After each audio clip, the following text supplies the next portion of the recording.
আসসালামু আলাইকুম প্রিয় শিক্ষার্থীবৃন্দু, ম্যাথ এডুকেশন হোমের পক্ষ থেকে জানাচ্ছি আন্তরিক শুভেচ্ছা ও স্বাগতম। প্রিয় শিক্ষার্থীবৃন্দু, আজকে আমি তোমাদের সামনে নিয়ে হাজির হয়েছি নবম ও দশম শ্রেণীর গণিত 3.1 সূত্রের সাহায্যে বর্গ নির্ণয় করো। এর আগে একটি ক্লাস দিয়েছি, ওই ক্লাসটি তোমরা অবশ্যই দেখে নিবে। তারপরের ক্লাসটা আমি বর্গ নির্ণয়ের ক্লাস আমি আজকে শেষ করব। প্রিয় শিক্ষার্থীবৃন্দ, তার আগে বলে রাখি, আমার ক্লাসটি যারা দেখছো তাদেরকে অনুরোধের সাথে জানাচ্ছি যে আমার ম্যাথ এডুকেশন হোম চ্যানেলটি অবশ্যই অবশ্যই সাবস্ক্রাইব করবে। সাবস্ক্রাইব করলে আমি প্রতিনিয়ত তোমাদের ক্লাসগুলো দেব এবং তোমরা প্রতিনিয়ত এই নবম দশম শ্রেণীর এসএসসি সকল অঙ্ক কিন্তু তোমরা আমার এই ইউটিউব চ্যানেল থেকে পাবা। অবশ্যই দেখো। তাহলে এখানে কি আছে, স এক্স মাইনাস বিওয়াই মাইনাস সিজেড। তাহলে আমাদের এই সূত্রটা কি মনে আছে? আমাদের সূত্র হচ্ছে যে a মাইনাস b হোল স্কয়ারের সূত্র। এটা প্লাস বলান যায়, মাইনাস বলান যায়। তোমরা a plus b whole square আর a মাইনাস b হোল স্কয়ারের সূত্র যদি নবম শ্রেণীতে ওইটা না পারো তাহলে এটা কিন্তু লজ্জার কথা। অবশ্যই এই অঙ্কগুলা কিন্তু তোমার 6 7 8 7 8 এ অবশ্যই সবাই করে আসছো। দেখো তাহলে এখানে কি আছে, তাহলে আমি ছ নম্বরটা একটু লিখি। দেখো তে আছে a x minus b y minus C Z, এইটা। হ্যাঁ, তাহলে এইটার আমরা কি করব, এইটার পরের লাইনে করলে আমরা এইখানে অবশ্যই আমি বলছি যে তিনটা বা চারটা সংখ্যা থাকলে অবশ্যই সেকেন্ড ব্র্যাকেট আসবে। তাহলে আমি এখানে কি লিখতে পারি, দেখো এ এক্স এক্স আর এখানে মাইনাস এইটার বানাইবো এ, এইটার বানাইবো বি। আগে আমি একটা তিন সংখ্যার অঙ্ক করাইছি, সেটা সিস্টেমে করে, এটা ওরা আর একটু সিস্টেমে করে। তোমরা অবশ্যই দোনোটা কায়দায় শিখো। দেখো তাহলে এখানে হচ্ছে বি ওয়াই, খেয়াল করো এখানে ব্র্যাকেট দিলাম বি ওয়াই, এই মাইনাস আর এই মাইনাস এখানে করে দিবা কি প্লাস সি জেড। হ্যাঁ, তাহলে এইখানে হবে কি এ স্কোয়ার। তাহলে এখানে আমরা লিখবো কি, অবশ্যই লেখা দিবা বর্গ করে। হ্যাঁ, বর্গ করে, এই বর্গ করে কথাটা লিখবা। তারপরের লাইনে কি লিখবো, দেখো পরের লাইনে এইটার বানাবা এ আর এইটার বানাবা বি। তাহলে এ স্কোয়ার প্রথমে লেখো, এ স্কোয়ার পাইলাম। হ্যাঁ, তারপর হচ্ছে কি মাইনাস সূত্রের টু, এখানে যেহেতু মাইনাস, এই মাইনাস দেবা এ আর বি, তার মাঝখানে কি মাইনাস, এই জন্য আমাদের এ আর বি ধরতে হবে। তাহলে লিখলাম এই যে এ স্কোয়ার মাইনাস সূত্রের টু, আর এইটা হচ্ছে কি এটার ধরছি এ, তাহলে এটা লেখো, আর এটা হচ্ছে কি বি। তাহলে এটা বি লিখলে কি করতে হবে, ব্র্যাকেট দিয়ে লিখতে হবে B Y minus plus C Z হলে এটা। তাহলে এ স্কোয়ার মাইনাস টু এ বি, এটা হচ্ছে বি, তাহলে টু এ বি। এখন লেখো প্লাস বি স্কোয়ার, তা বি কোটা এটা, তাহলে আমি লিখবো B Y plus C Z whole square, এটা লিখলাম। তাহলে দেখো সূত্রটা মেলে কিনা, A square minus two A B plus B square. ঠিক আছে। আচ্ছা, তাহলে এখন আমি কি লিখবো, দেখো তাহলে এ আর এ, তাহলে এইখানে দিব এ স্কোয়ার, এখানে উপরে আছে এক্স এর উপরে স্কোয়ার স্কোয়ার মাইনাস, এইখানে তোমরা অবশ্যই ভালো করে করবা, তোমরা খেয়াল করবা এইটার সাথে এইটা এরপর এইটা গুণ হবে, মনে থাকে জানো, এইটার সাথে এইটা, তারপরে আবার তুমি এইটার সাথে গুণ করো। দেখো তাহলে কি হয়, টু এ বি এক্স ওয়াই, তাহলে এখানে হইব টু এ বি এক্স ওয়াই, একটু সিরিয়াল আকারে সাজাই দিও। হ্যাঁ, এখন এইটার সাথে এইটা, এখন হইব এইটা, বুঝছো?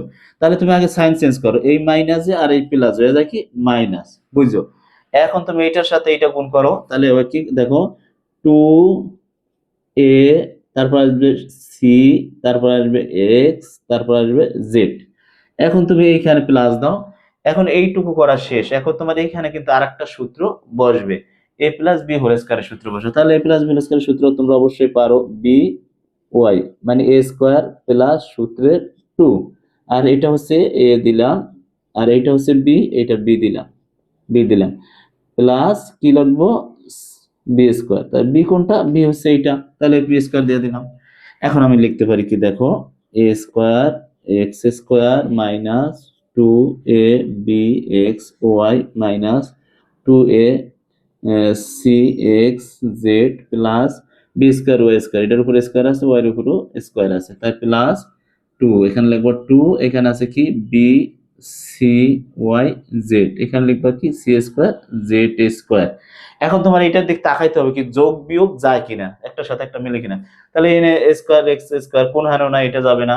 এ বি এক্স ওয়াই নাই, এ সি এক্স জেড নাই, তাহলে একটার সাথে একটা কোনো যোগ বিয়োগ নাই। তাহলে তোমরা কি করবা, প্রথমে এই সংখ্যাটা স্কোয়ারের সংখ্যাটা আগে দিবে। হ্যাঁ, X square A square x square, তারপর আছে plus B square Y square, তারপর আছে plus C square Z square, C square Z square.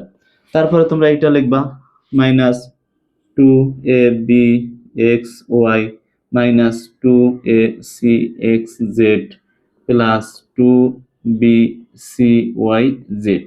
এইটাই কিন্তু আমাদের কাঙ্ক্ষিত উত্তর। প্রিয় শিক্ষার্থীবৃন্দ, যদি না বোঝো বারবার স্কিপ করে দেখবা, আর যদি কোনো ভুল ত্রুটি অবশ্যই হইতে পারে, ভুল ত্রুটি হলে অবশ্যই তোমরা কমেন্টের মাধ্যমে জানাবে। দেখো, আচ্ছা, আমাদের 6 নম্বর অঙ্কের সমাধান শেষ। এটা সুতরাং দিয়ে এখানে লিখে দিতে পারো, এটা লিখলে সমস্যা নেই, এটাই আমাদের উত্তর। হয়তোবা লেখার ভুল বা চোখের ভুল হইতে পারে, অবশ্যই তোমরা এটা যদি ভুল ত্রুটি হয় কমেন্ট করে জানাবে, ঠিক আছে। এই হচ্ছে আমাদের 6 নম্বর অঙ্কের সমাধান। তারপর হচ্ছে আমাদের কি 6 নম্বর। দেখো 6 নম্বর কি বলছে, তে বলছে 2a plus 3x minus 2y minus 5z। তাহলে এটা সমান আমরা কি লিখতে পারি, দেখো এইখানে অবশ্যই কি আসবে, সেকেন্ড ব্র্যাকেট। তাহলে এইটার একটার a বানাও, একটার b বানাও। তাহলে দেখো 2a প্লাস 3x, এখানে আছে মাইনাস 2y, এই মাইনাস আর এই মাইনাস হয়ে যাবে এখানে, প্লাস 5z। এইখানে তোমরা কি করবা, সেকেন্ড ব্র্যাকেট লিখবা, এখানে কি বর্গ করে, হ্যাঁ, বর্গ করে। আগের অঙ্কতে এটা একটু এরকম দাগ দিলেও ঠিক আছে, এখানে যেহেতু দিতে পারো। এখন আমরা পাইলাম কি, এইটা পাইলাম a, এইটা পাইলাম b, a square minus b স্কয়ারের সূত্র। তাহলে আমরা এখানে লিখতে পারি কি, দেখো লিখি a প্লাস 3x, মানে এইটা হচ্ছে a স্কয়ার, এই যে হচ্ছে a, এটা হচ্ছে b, তাই a স্কয়ার মাইনাস সূত্রে একটা 2 আসবে, তারপর আসবে a। তাহলে a ব্র্যাকেট দাও 2a প্লাস 3x, তারপরে দাও b into 2y plus 5z, তারপরে দাও প্লাস, প্লাস হলে b হোল স্কয়ার, তাহলে এখানে দাও 2y plus 5z whole square. তাহলে পাইলাম কি, তাও a স্কয়ার মাইনাস সূত্রে 2ab প্লাস b স্কয়ার, ঠিক আছে। তাহলে আমরা এই সূত্রটা পাইলাম। এখন আমরা কি লিখবো, দেখো এইটার কিন্তু একটা সূত্র বসান, একটু এই সাইডে তুমি লিখি, না পারতে পারে। তাহলে এইখান থেকে লিখবা কি, দেখো এইটা হচ্ছে a plus b whole square সূত্র, তাই এটা আবার একটু সূত্র সাজা দিই, a স্কয়ার প্লাস সূত্রে 2 এই a এই b প্লাস b স্কয়ার, এইটা সূত্রটা লিখছি, a square plus 2ab plus b square. হ্যাঁ, এখন তুমি এইটারে করো, দেখো এই 2 এই রাখো, এইটার সাথে এইটা আগে গুণ সাজাইতে হবে। দেখো তাহলে এই 2 এর 2, এখানে আমরা লিখবো কি, এই 2 দুগুণে কত 4, এটার ব্র্যাকেট দাও, এই যে এইটার সাথে এইটা গুণ করবা। দেখো তাহলে 2 দুগুণে কত 4ay, তারপরে এইটার সাথে আবার এইটা গুণ করবা, ভালো করে বুঝছো। এই 2 5 দুগুণে কত 10, এখানে প্লাস 5 দুগুণে 10, 10az, এইটা গেল প্রথমটার শেষ। এখন আমরা করব কি, এখন এইটার দিয়ে এইটা করব, তারপরে দেখো এখানে আছে কি প্লাস, প্লাস দাও, তারপরে 3 দুগুণে কত 6, তারপরে xy, তারপরে কি করব, এইটার দিয়ে এইটারে করব, তার 3 5 কত 15, এখানে দেব 15, আর এগুলো xz এর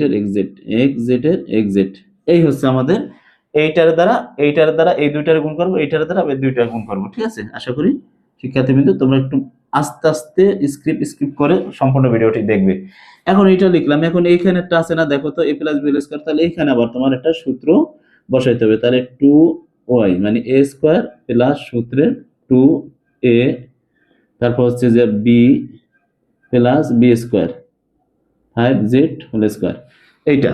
তারপরে দেখো এখানে কি করবা, এখানে হচ্ছে যে কত 2 দুগুণে কত 4, a স্কয়ার 2 দুগুণে 4, 3 4 কত 12, এখানে দিবা 12ax, তারপরে এখানে লিখবা কি 3 3 কত 9x স্কয়ার, তারপরে এখানে কি লিখবা 2 দুগুণে 4 দুগুণে কত 8ay, তারপরে এখানে মাইনাস আর প্লাস হয় কি মাইনাস, এখানে 10 দুগুণে কত 20, এখানে লিখবা 20az, তারপরে এখানে মাইনাস, এখানে প্লাস, প্লাস আর মাইনাসে মাইনাস, 6 দুগুণে কত এই 6 আর 2, 6 দুগুণে কত 12, তাহলে হবে কি xy, তারপরে এই প্লাস আর এই মাইনাস হয় কি মাইনাস, প্লাস আর মাইনাসে মাইনাস, তাহলে 15 আর 2, 15 দুগুণে কত 30, এখানে লিখবো 30, আর এখানে আছে xz প্লাস এখানে লিখবো কি 2 দুগুণে কত 4 আর ওয়াই স্কোয়ারের ওয়াই স্কোয়ার প্লাস 2 দুগুণে 4, 4 পাঁচা কত 20, 20 কি লিখবো ওয়াই জেড প্লাস এখানে 5 পাঁচা 25 জেড স্কোয়ার। এই লাইনটা হচ্ছে এই, ঠিক আছে। এইটা হচ্ছে এই যেখানে সূত্র তো নিছি। দেখো প্রিয় শিক্ষার্থীবৃন্দ, তার আগে আবার বলে রাখি প্রিয় শিক্ষার্থীবৃন্দ, অঙ্কটি যদি ভালো লাগে থাকে তাহলে অবশ্যই ম্যাথ এডুকেশন চ্যানেলটি সাবস্ক্রাইব করবে। সাবস্ক্রাইব করলে আমি প্রতিনিয়ত তোমাদের ক্লাসের অঙ্ক দেব, তোমরা প্রত্যেক দিন আমার ক্লাসগুলো পাবে। এই জন্য তোমরা অবশ্যই সাবস্ক্রাইব করবে। এখান থেকে সম্পূর্ণ অঙ্ক তোমাদের মনোযোগ সহকারে আমি বুঝিয়ে দিতে পারবো, সৃজনশীলও দেবো। এখন দ্বিতীয় লাইনটা কি করব দেখো, স্কোয়ার কোনে কোনে আছে, এই একটা এই একটা এই একটা এই একটা, এই স্কোয়ার গুলো উঠাই দাও। তাহলে 4 a square plus 9 x square plus 4 y square plus 25 হ্যাঁ জেড স্কোয়ার। এটা তাহলে এ square x square Y square Z square এক সংখ্যা খালি স্কোয়ারের গুলা নিছি। এখন তুমি যা আছে তাই উঠাও, প্লাস 12 এ এক্স, এই যে এটা উঠাইছি, তারপরে এটা উঠাইবা minus 8 a y minus 20 a z. তার আগে একটু বলে রাখি প্রিয় শিক্ষার্থীবৃন্দ, এই লাইনটার আগে যদি এইখানে এই লাইনটার ভিতরে যদি কোনো যোগ বিয়োগ যায় তাহলে অবশ্যই যোগ বিয়োগ করতে হবে। অবশ্যই এটার ভিতরে কোনো যোগ বিয়োগ যায় না, একটার সাথে আর একটা মিলে না, এই জন্য যোগ বিয়োগ যায় না দেখে এটা লিখছি। তাহলে তোমরা অবশ্যই এখানের ভিতরে যোগ বিয়োগ যদি যায় তাহলে অন্য অঙ্কে করে নিবা। তাহলে এখানে আছে কি 20 এ জেড, তারপর আছে মাইনাস 12 এক্স ওয়াই, তারপর আছে মাইনাস 30 এক্স জেড, তারপর আছে প্লাস 20 ওয়াই জেড। এইটা হচ্ছে আমাদের কাঙ্ক্ষিত উত্তর। প্রিয় শিক্ষার্থীবৃন্দ, অবশ্যই অবশ্যই তোমরা সুন্দরভাবে দেখবে এবং স্কিপ করে করে আস্তে আস্তে সম্পূর্ণ অঙ্ক দেখবে, তাহলে তোমরা পরিপূর্ণভাবে অঙ্ক বুঝতে পারবে। এখন দেখো আমি তোমার পরিজ্ঞ নাম্বার অঙ্ক মানে জ নাম্বার অঙ্কের সমাধান দেবো। দেখো জতে আছে কি দেখো, জতে আছে 1007। তাহলে এটার কি করব আমরা, দুইটা বানাইবো। হ্যাঁ তাহলে হয় কি দেখো, দুইটা যদি বানাই তাহলে আমাদের 1000 প্লাস 7। তাহলে দেখো এটার যদি আমরা প্লাস করি 1000 যোগ 7, 1007 হয় না? তাহলে এটার আমরা লিখবো, এখানে লিখবো বর্গ করে, লিখবো কি বর্গ করে, বর্গ করে, এই কথাটা অবশ্যই লিখতে হবে। এখন আমাদের দেখো এটা হচ্ছে a স্কয়ার, এটা হচ্ছে b স্কয়ার, তাহলে দেখো a স্কয়ার প্লাস সূত্রে 2a আর এই 7 হচ্ছে b প্লাস b স্কয়ার এটা। এখন এইখানে হচ্ছে যে 1000 দিয়ে যদি গুণ করো, 1000 দ্বারা গুণ করলে হয় তোমার হলো যে 10 লক্ষ হয়। দেখো কত হয়, একক দশক শতক হাজার অযুত লক্ষ নিযুত। হ্যাঁ তাহলে 10 লক্ষ, তাহলে এখানে আমরা লিখবো 10 লক্ষ। দেখো একক দশক শতক হাজার অযুত লক্ষ নিযুতে যাবে। হ্যাঁ 10 লক্ষ। তারপরে এখানে কত, এখানে হলো যে 1000 দুগুণে 2000, 7 দুগুণে 14, এখানে 14,000। দেখো 14,000, তারপর এখানে 7 7 49, অবশ্যই 49। তাই সবকটা যোগ করলে এখানে আমি যোগ করে দিছি। দেখো তাহলে হয় কত 10,140, তারপর হচ্ছে যে 49। এইটাই উত্তর। যদি ক্যালকুলেশনে ভুল হইতে পারে অবশ্যই তোমরা ক্যালকুলেশন করে নিবা। শিক্ষার্থীবৃন্দ আমি হাতে করছি, ক্যালকুলেশনে করে নিবা, তাহলে তোমাদের অঙ্কে আর ভুল হবে না। প্রিয় শিক্ষার্থীবৃন্দ, ম্যাথ এডুকেশন হোম চ্যানেলটি যদি ভালো লেগে থাকে তাহলে অবশ্যই অবশ্যই তোমরা ভিডিওটি স্কিপ করবে না, সম্পূর্ণ ভিডিওটি দেখবে। আর চ্যানেলটি অবশ্যই সাবস্ক্রাইব করবে, পাশে থাকা বেল আইকন বাটনটি অন করে রাখবে। আসসালামু আলাইকুম, দেখা হবে নেক্সট ক্লাসে।